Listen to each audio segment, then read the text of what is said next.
Il y a des différences qui sont là, mais il y a aussi des ressemblances. Puis ça, c'est important de le mentionner parce que dans un premier temps, comme les Autochtones qui habitent les communautés, il y a un sentiment de fierté, une volonté de transmettre la langue, un intérêt pour la culture qui est là chez les membres des Premières Nations et des Inuits qui habitent en ville. Par contre, les défis sont plus grands. Il y a une réalité qui est toute autre parce qu'il y a la protection de la communauté ou l'environnement qui est peut-être moins présent de nos frères et sœurs des Premières Nations avec qui qu'on pourrait cohabiter au quotidien dans une communauté. Donc, c'est là que l'espace des centres d'amitié devient pertinent pour les Autochtones dans les villes parce qu'on peut se permettre de recréer ce sentiment de communauté-là, mais à l'intérieur des villes. Est-ce que tu penses que l'expérience des gens diffère entre un petit centre, une petite ville comme Val-d'Or ou Latuc, puis une grande métropole comme Montréal? C'est ça qui est beau dans les centres d'amitié autochtones, puis qu'on veut chercher à approfondir, c'est que chacune des villes vient teinter des gens des gens et des peuples qui la forment. C'est sûr qu'à Val-d'Or, on va rencontrer le peuple Anishinaabe, les Hiyou qui sont présents sur le territoire. Montréal, on est dans une explosion des Premières Nations. Les Inuits sont présents, le peuple Métis, des Inuits, des Atikamekw. Donc, les réalités sont vraiment différentes, mais ce qui fait la force des centres d'amitié, c'est que justement, on est des espaces pour et par les Autochtones et avec eux, fait qu'on vient s'ajuster justement à ces différentes réalités-là. Puis l'idée, c'est pas de faire un pan-autochtonisme, mais de merger ou d'assembler toutes ces belles réalités culturelles-là ensemble pour justement recréer des liens entre ces personnes-là qui sont parfois isolées. Le départ de la communauté, des fois, il n'est pas volontaire, il peut être amené à plein de facteurs, que ce soit la poursuite de ses études, des parents qui vieillissent, les lois aussi qui ont imposé à plusieurs femmes de quitter leur communauté. Fait qu'il y a plein de facteurs qui font que les gens se retrouvent en ville. Et ça, c'est une des différences aussi majeures, c'est que l'esprit communautaire, des fois, il faut le recréer avec d'autres Premières Nations. D'où la différence entre chacune des villes au Québec. Mais non seulement que les facteurs sont différents, mais on peut aussi dire que les données sur les conditions de vie qui sont différentes, peu importe la communauté, sont très peu. Qu'est-ce qui sont les besoins les plus pressants dans la communauté autochtone urbaine, selon ton avis? Puis comment essayez-vous à l'Observatoire de combler cette lacune de données? Bien, on a des grands enjeux. On sait, il y a la question autochtone est parmi les sujets les plus étudiés, mais souvent elle est étudiée sous l'angle de la communauté. Donc, les réalités autochtones urbaines sont souvent effacées, même si on est présent là, dans plus de 50 villes et villages au Québec. On a connu une croissance super importante dans les dernières années en termes de population autochtone urbaine, mais c'est souvent l'œil des communautés qui est mis de l'avant, puis c'est important ce regard-là de l'avoir aussi.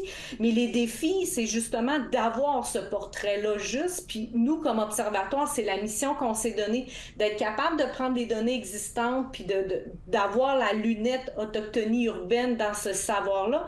Mais on est aussi dans un grand portrait, puis on fait le pari.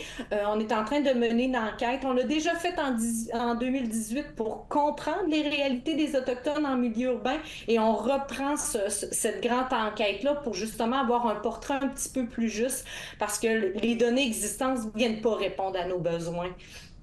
Bien, vous aviez dit dans une de vos recherches que c'est surprenant que le nombre de recherches est fait sur les Autochtones et non pas avec les Autochtones. J'assume que c'est un de vos plus gros problèmes.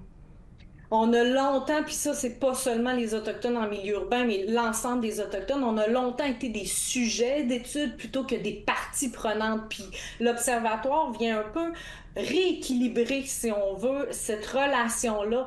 Il y a aussi toute la question de nos perceptions, nos compréhensions, notre volonté aussi de traiter de sujets, des fois, d'une façon qui est différente.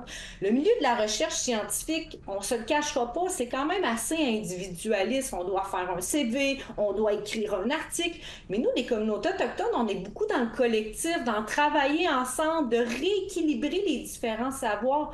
Moi, comme Pequawagami Inuit, j'ai des savoirs, des connaissances qui ne m'appartiennent pas, mais qui appartiennent à ma nation.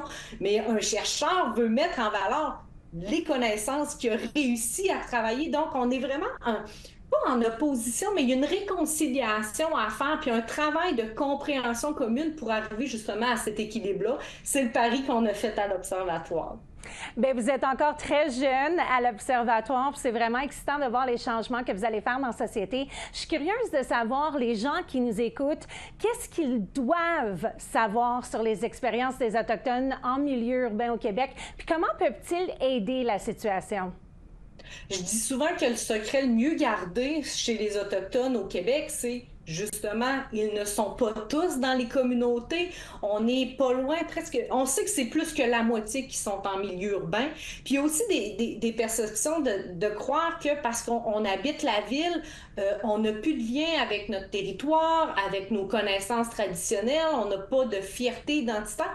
Mais c'est le contraire. Puis je le dis souvent, nos territoires, c'était l'ensemble du Québec, c'est la ville qui s'est faite autour de nos territoires. Fait qu'il faut même nous, en tant que Première Nation, Inuit, changer nos perspectives parce que c'est les territoires qui s'est transformé. Donc, si les gens ont quelque chose à retenir, c'est que OK, l'Autochtone en ville, il peut être à côté de toi. Il y a juste une relation différente, puis il est peut-être un petit peu moins majoritaire, mais au Québec, on est en croissance. On veut se faire connaître, on veut travailler en réconciliation. Puis le premier pas, je dirais, pour que tous peuvent faire dans ce sens-là, c'est de ne pas ignorer, de s'intéresser aux questions autochtones urbaines, puis de les faire rayonner justement pour que justement ça soit plus passé sous silence ou que ça reste plus un secret bien gardé. Bien, j'adore cette conclusion, puis on va finir là-dessus parce que c'est vraiment une belle note. Bravo à tout ce que vous faites à l'Observatoire. J'ai hâte de voir les développements dans les années futures. Au plaisir de revenir prochainement, Chini.